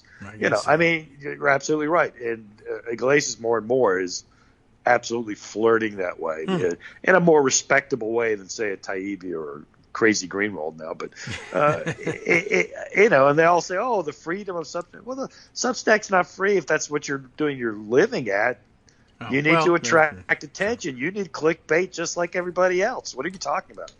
Mm-hmm. You don't have employees, so you don't need as much money. So, if you get 10,000 people to send you $5 a month, you're making a nice living. Good for you. Yeah. Hey, we should try that. It'd be great. We haven't come close to that yet. But, I haven't subscribed to any Substacks yet either. I don't know what's going on over there. I see the free ones. What you need to do is do a Substack. Yeah. Or I don't even know what. Put the pod on a Substack, get subscribers, and send out a newsletter, and all of a sudden you'll be the Substack. I guess so. Right. If they don't have as long as they don't have those earwax pop-up ads, I might go ahead and do that. Just please. I don't know. I've never. In fact, I don't subscribe to any Substacks. I don't subscribe to anybody's newsletter. I'm not a good friend. I think Joe Walsh says she has too many friends with Substacks because how can she can't subscribe to everybody? Yeah, and somebody's got to get insulted here. I made my obvious joke. This is when it's great to have no friends. That's pretty true. Saves you a lot of money. Saves you a lot of money. All right. I got anything? I don't know if you wanted to discuss at all. Greg was actually interested. He figured you were calling to talk about the grand jury impanelment in New York, Vance's grand jury on the Trump investigation, or possibly the... I'll tell you what, I'll talk about that briefly. And here's the thing. There's a grand jury in Manhattan. Right. That's been impaneled. And with you so far. We shouldn't know about it, but of course we do. And they're going to take evidence, and eventually something might or might not happen. Okay. And we'll know in 6 or 7 months. But, you got to wait for the next leak. Damning evidence showed to grand jury. If they leak it, but I think they're going to try not to leak actual evidence. So I don't think you're going to know that much until they announce or don't announce. Now, Vance, of course, is retiring. Yes. So I think maybe he does it as a parting legacy shot. Possibly. At the end of the year, he indicts Trump on, what are we looking at? I mean, based on Weisselberg and everything else, it looks like there's a lot of tax fraud and a lot of bank fraud. Yes. And that's hardly surprising. That's very much in tune with Donald Trump. He's been a fraud his entire life. I'm always amazed by the story of how he had his father come and buy $10 million worth of casino chips, so he didn't have to put it down as a loan to report to the Gaming Commission. Right. Yeah, that was a very clever trick. No, it's more than a trick. It's fraud. Oh, yes, right. Illegal. It's fraud. Right. It was a good thought. It's criminal fraud. And I was like, was that, but he pulled the Costanza and he said, was that wrong? Yeah. Nobody told me I couldn't do that. I think that's the way he does a lot of his things. Sometimes I think he knows. Sometimes I think he might not. He just genuinely has no idea. I'm not supposed to do that. It doesn't say that anywhere. Well, read between the lines. Get a lawyer. And they were so flagrant. Well, he got it from his father. Mm-hmm. He got it from his father, who did that whole tax scheme for all those years. Yes. They just give that consulting fee to Ivanka's company. Yeah. I mean, I don't know. They do this. I don't know how that worked exactly, but why are they paying Ivanka a consulting fee when she's an employee of the company? Yeah. It doesn't make sense. Just because, somebody read somewhere that, a consulting situation is perhaps taxed differently or is handled differently from corporate governance, whatever advantage they needed to get. So they just tacked that on without, reading the other part of the law that says, well, if you're already an employee. There might be I'm no tax lawyer, so I don't know what the tax advantages are, but there might have been one. Yeah, I'm sure they were angling at one. Whether it was real or not. But so the fact that he cheated on his taxes and he paid Weisselberg's son's school tuition and gave him a free apartment. Mm-hmm. It's relatively petty stuff, but it's all tax fraud. Yes. At least what we know, which that means he's probably doing big tax fraud. Right? Yeah, most likely. So, and, once you get into all this stuff, you're going to find all the things he did. Being under audit doesn't save you. Right, not anymore. I never did. I on the flip, I do have another thing if you want to talk about it, which is this bar memo that Garland is covering up. Right, that was the other thing Greg was interested in. So sure, why don't we have you hang around? We'll be back in 2 minutes to discuss that. Probably a little bit more to say even about this Trump thing as well. Why not? Let's drag it out. 2 minutes. Well, that's from now. about Trump. Hi, everybody. It's me, David. Let's change things up from the old fundraising pitch for just a minute and talk instead about how you can be a part of our show. If you've got a smartphone or any other electronic recording device, why not sit down and record a segment for us? Read us an important article and give us your take. Read one of your own original essays, or even just give us your commentary on something you'd like to share that's important to you. Then send the file to me at kagrox@gmail.com, and I'll try and work it into the show. Short segments, a few minutes in length, are easiest to fit in. And of course, I can't always guarantee that I'll be able to play everything, but if you've ever shouted at your radio or TV about something you wish was being covered, here's your chance to change that. Make the show your own. Send your submissions to me at kagrox@gmail.com. Electoral law, which gives these officials that discretion to make adjustments. Coming back now, here we are. Welcome back, everybody, to the Kagro in the Morning Show. We're still here with Armando and still discussing things, even in the middle of the break. We actually kind of took a detour in discussing things.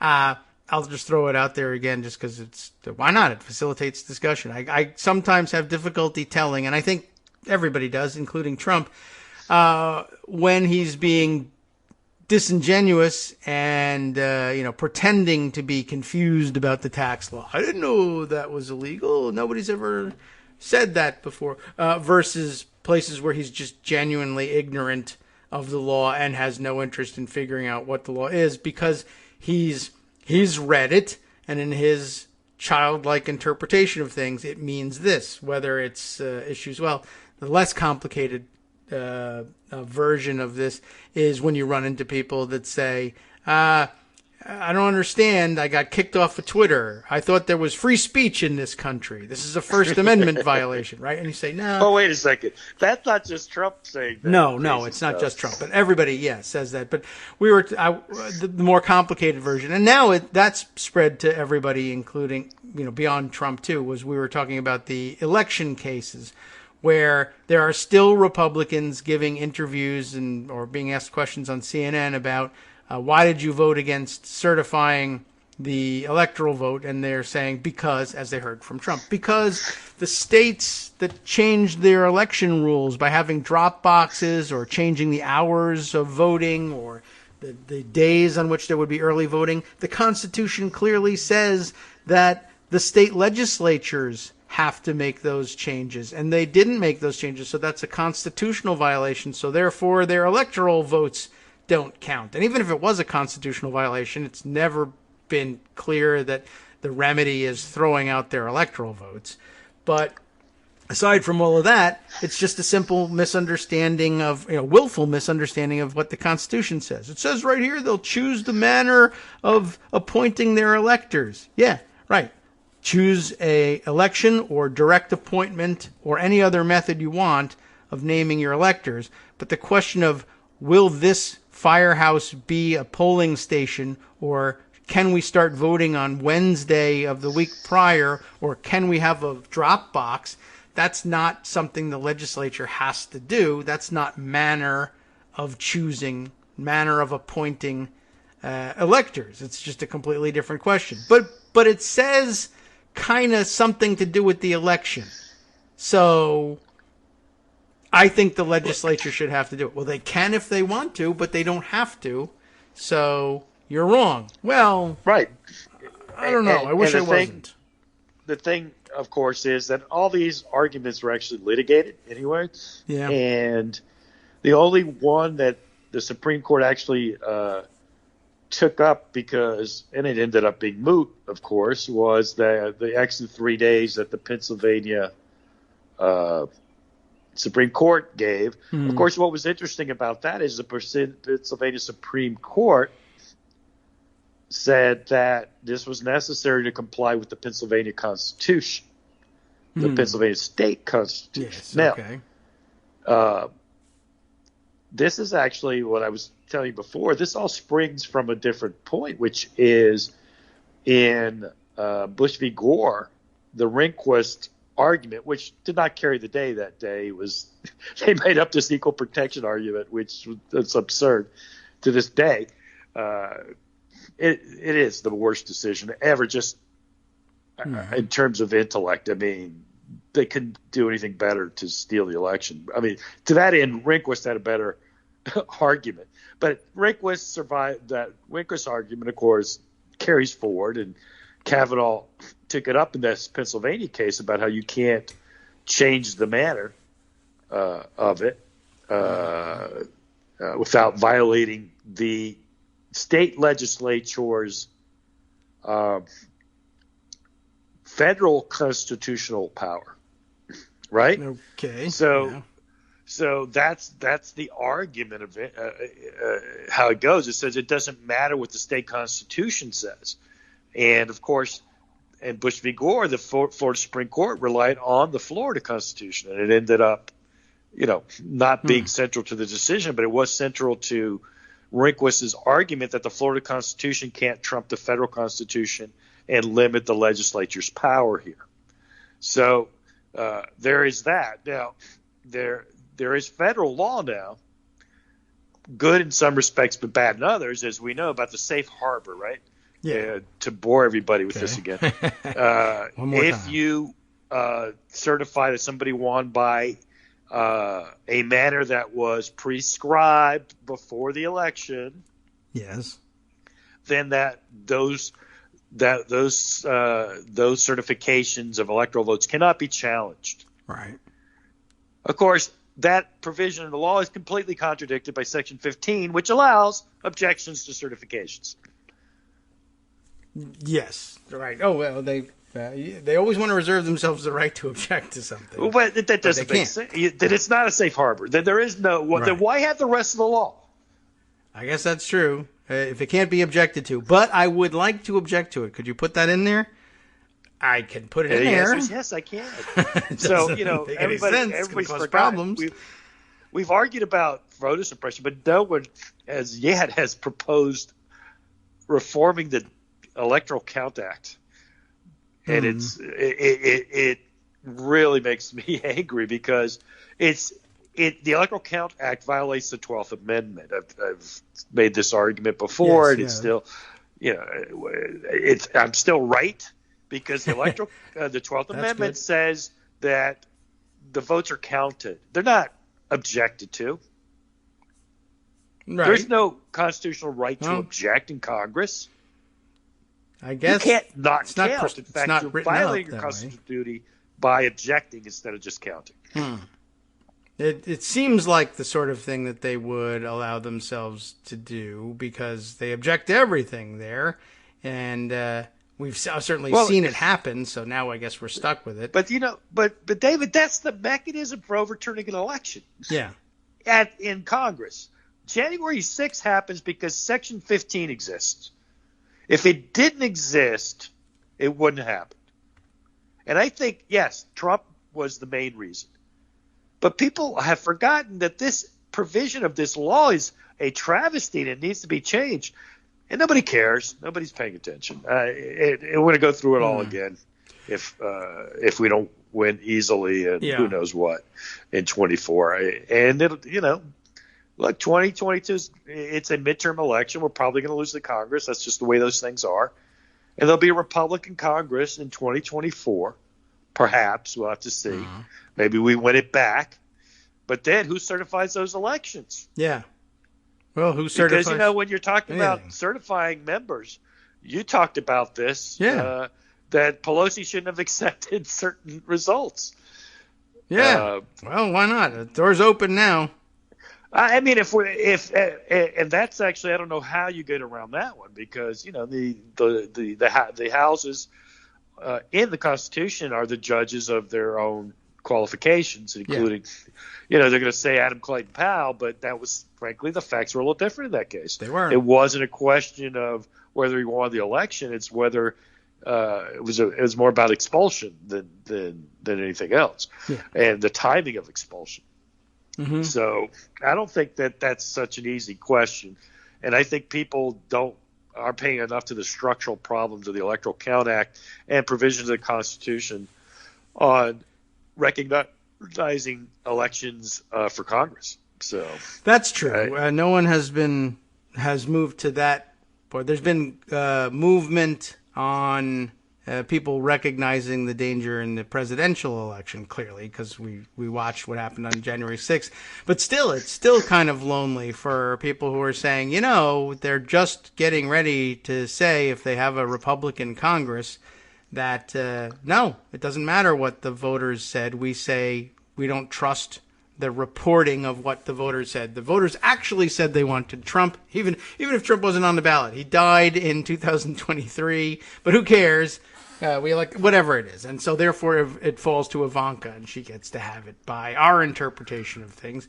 But that they can simply refuse to accept the results of an election. But that, should be extrapolated to, well, they can refuse to accept the results of the election for the people whose job it is to accept those election results later, both in Congress, seating people, expelling people. I mean, expelling people is still difficult to do according to the Constitution, but hey, maybe that's too stupid for us too. Constitution, you people are fetishizing the past. We say a majority should do it. What do you do with a House that's run by Republicans that says, I know that the Constitution says it takes a 2/3 vote, but that's what we thought it took to change the rules in the Senate with the filibuster, and I don't know, something Harry Reid, therefore I'm expelling Pelosi. I don't know what they're going to try to do, and given that they're also now running for Secretary of State in all of these other states that they tried to overturn the vote in, but were rebuffed by people who, for whatever reason, at the moment had some sort of attack of conscience, I guess, and have since recovered. Brad Raffensperger back to being a Republican now. Saying, all the restrictive voting rules that Republicans are adopting because of the big steal. I still maintain that it didn't happen, but these are still a good idea for some other reason, I guess. Anyway, but now running for office to replace Republicans or Democrats, wherever they may be, in the job of determining the outcome of an election and saying, well, if it was me, I'd just determine it differently. And where they can't do that, like in Arizona, where the Secretary of State is a Democrat, they just voted, I think, like last night. The legislature said, you know what? From now You're on, not gonna be Secretary of State anymore. or you can be Secretary of State. It's just that it's no longer the job of the Secretary of State to determine the outcome of elections or defend the outcome in litigation. That will be done by the Attorney General, who's a Republican, and who will, tank the case if we ask him to. Oh, well, that's something. But again, something we've seen before. They've been doing that for how long? In Wisconsin, stripping the power, and in Minnesota, stripping power from the governors. Began even before that in North Carolina, when the Republican was defeated for re-election to the governor's office, and Democrat won instead, and they began stripping the powers of the governor's office immediately and reserving them back to themselves. The Arizona one, I think, is particularly egregious because they only are temporarily moving that power, right? In 2023, when a new Secretary of State, a new Attorney General are elected, we got to undo this in case. What if a Democrat is Attorney General? Oh, well, then we got to undo it. Yeah, the thing about that, of course, is if a Democrat wins, they'll just repass the law and put it off for another 4 years. Right. So they're just so basically now we're at that stage where we reverse it, and we reserve the right to reverse it again if we win the office that we want. But if we don't, we'll just renew it. And and I don't know. This could go on forever, but it's the same issue over and over. if we can just make the call on who wins the election, then who cares what the campaign was about? Who cares what the outcome of the vote was? And can we do this? Yeah, we can if we gerrymander ourselves into a supermajority. Yes. Ugh, another problem. Who gets to decide that? Course, and that goes to voting rights and filibuster and frankly, just asymmetrical responses. Look, I understand Biden's pretending to care about bipartisanship. I don't think he does. I think he's playing a political game and also assuaging Manchin, who, unfortunately is our 50th vote, and we have to deal with him. Yeah. That's just the way. I don't know what anybody's solution to that is. When you say Democrats don't understand, well, yeah. I mean, I think they do, mostly. They just, it still takes 50 plus the vice president to pass stuff, even if you abolish the filibuster, and to abolish the filibuster. So you still have to take care of Manchin, and if he says you got to try it, then before he votes yes, then you got to try. Yeah, I guess so. That's what it goes. But here's the subject that I was going to raise with you, where I don't think that's a constraint, and I don't know why it's happening, and I just strongly disagree with it. And that's this Barr memo, or the ALC memo to Barr on prosecuting Trump.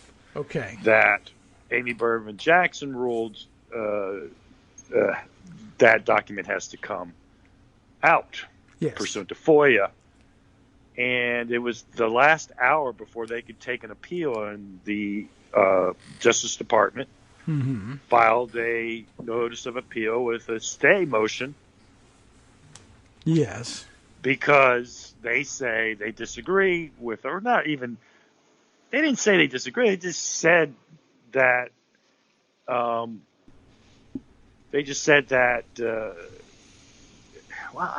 again, the argument is, it really was deliberative.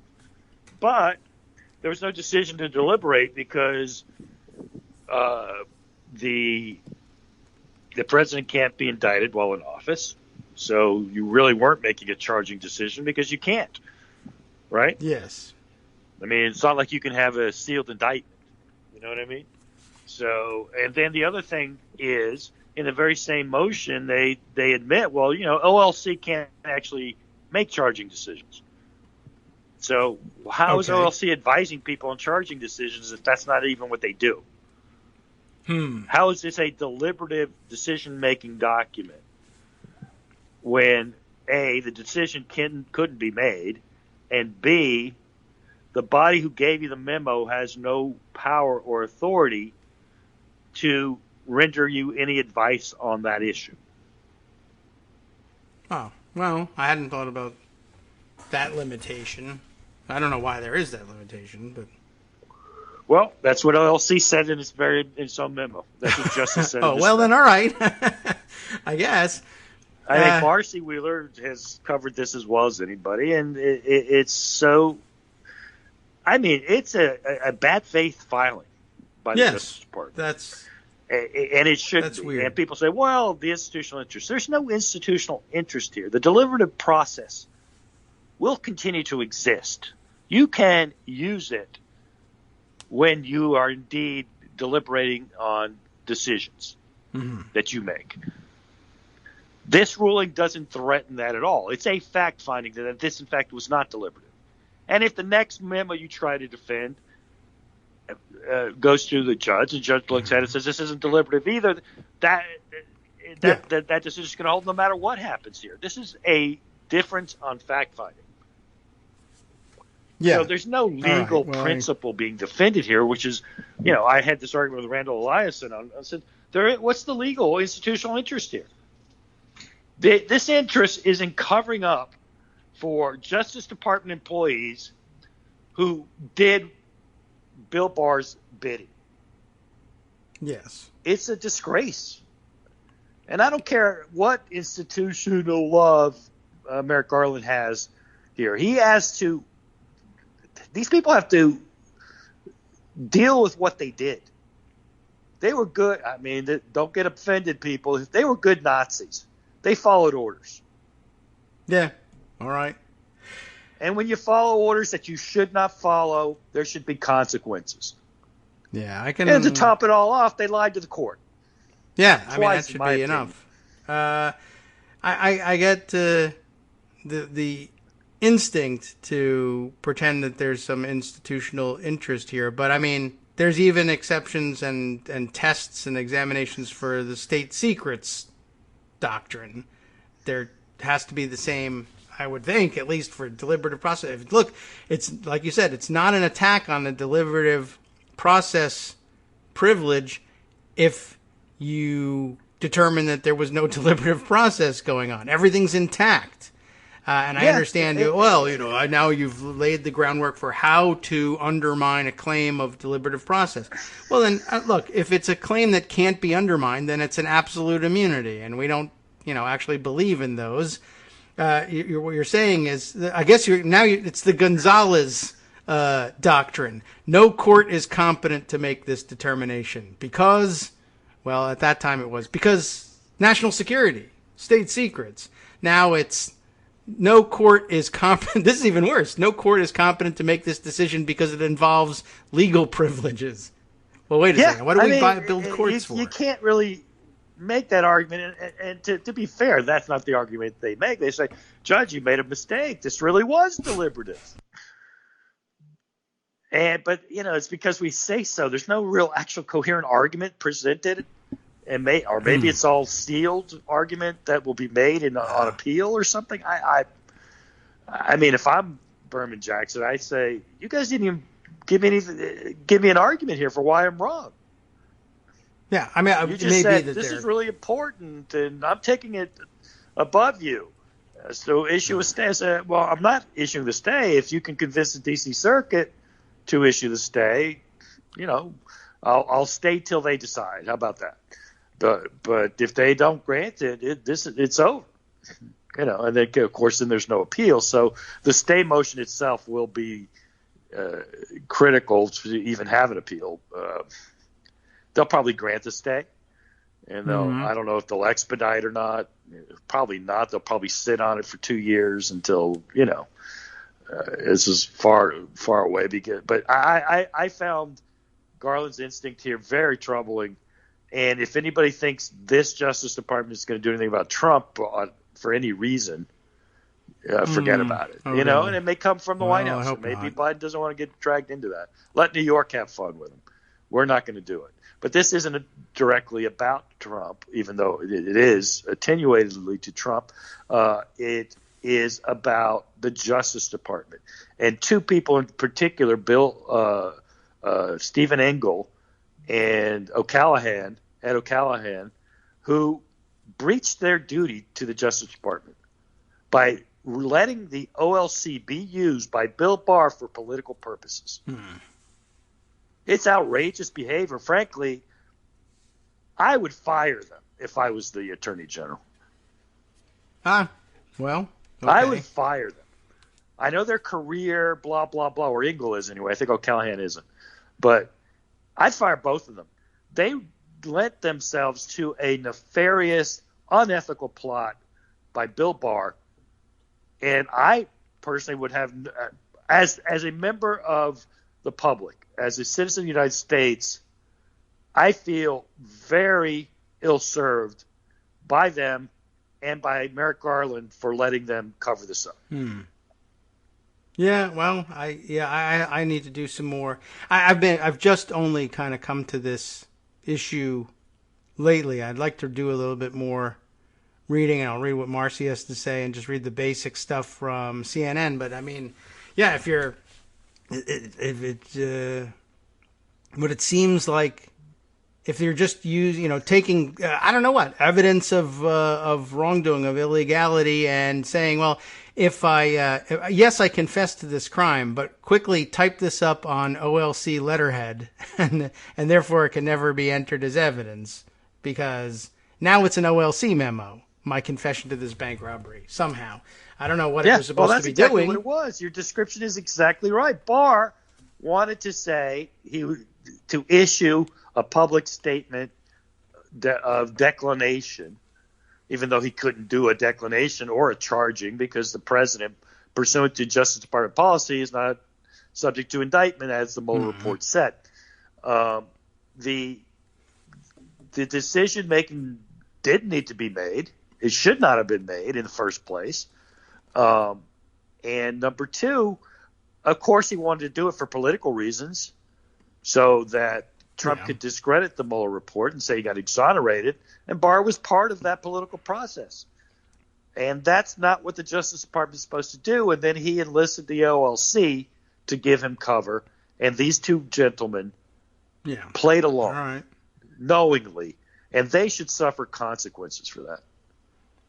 I think I would have to agree. Someone should have said, no, Attorney General, I can't do that. Yeah, you can't just use the OLC for that purpose, and then also, of course, wave away any inquiry into it. There is an OLC memo that says this is all okay, and you can't see it because it's an OLC memo. Look, I mean, you could use it that way. The Justice Department serves at the pleasure of the president. It's only by norm and tradition that we treat it as independent. Okay. All right. So, Trump did all these norm busting, but actually all his stuff he was doing wasn't, strictly speaking, unconstitutional or even illegal. But then let's stop pretending the Justice Department is this great institution. If you're going to cover up the politicization in the most crass way of the Justice Department, then you're not an institutionalist at all.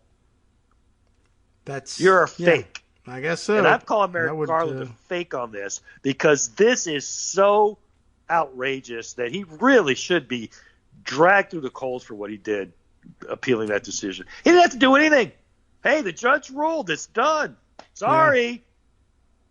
Not much. Yeah, it certainly could have been played that way. Yeah, I'll have to, again, I'll review all of this, but it does seem pretty ridiculous. And if it comes down to it, and you're throwing out the notion that the Justice Department is independent and not directed from the White House, well, then I guess it's just that much more disappointing for the White House in this case to say, well, I didn't, while I think that it was a good idea to look into it, I did promise to be a hands-off with the Justice Department. I wasn't going to direct them to prosecute or not prosecute anyone in particular because but I just threw those norms out in order to explain why I was doing this. You know what it ends up being? Democrats will treat it as an institution independent, and Republicans won't. Right. And like and this is what will be. Yeah. And again, it's unacceptable. Well, it reminds me. If that's the Justice Department, then what good is it? Yeah, I guess. And we're stuck with the same old problems because it reminds me immediately of Democrats honoring norms, Republican not honoring norms. Okay, so for instance, like the political hiring of U.S. attorneys. We went through that. Well, that was wrong. They should not have done that. But we'll respect the norms and not do that. All right, well, we'll come back and do it again later. Or when it was now that we're talking so much about civil rights division and voting rights in Department of Justice, the politicization of that department and simply declining to review voting laws in states under the control of the Voting Rights Act, and it's just saying we're going to actually give the okay to facially discriminatory redistricting plans because that's the sort of thing we can do here. Just like the OLC can be used to whitewash wrongdoing by saying it's a memo and part of the deliberative process. Well, we don't actually have to review these redistricting plans in good faith. And if we decide not to, and we decide not to pose any challenge, then it's everybody else has the uphill battle of having to prove that we did so for nefarious reasons or arbitrary and capricious reasons. We can actually just plant Hans von Spakovsky in the Voting Rights Division and have him approve every racist redistricting plan Texas wants to give us. Yep. And then what do we do? It's, again, using the office for nefarious purpose. And I guess this is just pretty much the same play. And to okay it under a Democratic administration, I guess that would be bad. All right. Well, thank you for coming by, and thank you. This was Have terrific. a good day, everybody. Yeah, you too. After that one, what a whopper! All right, I appreciate it, Armando, and everybody seemed to like it. And by the way, lots of tweets. I hope you saw them all of people anticipating your appearance on the show. So you still have lots of fans out here who want to hear from you more often. Okay, time for us to wrap up. Speaking of wanting to hear from others more often, how about Justice Putnam and the West Coast Cookbook and Speakeasy? There's nothing I can do about it. Institutionally speaking, that's what comes next. I could intervene at this point, but we don't do that. We respect norms on this show, I guess. And one of the norms is to run out of time to tell you what's coming up, which we just did. EdwardsRadio.com. You have been listening to Kagro in the Morning with David Waldman. So how about we skip to the international again? The far-right Alternative for Germany party has picked a couple of hardliners as its top election candidates, and France blasted the pathetic attempt by hostile foreign actors to discredit the Pfizer vaccine online. That a very curious case. Check into that next.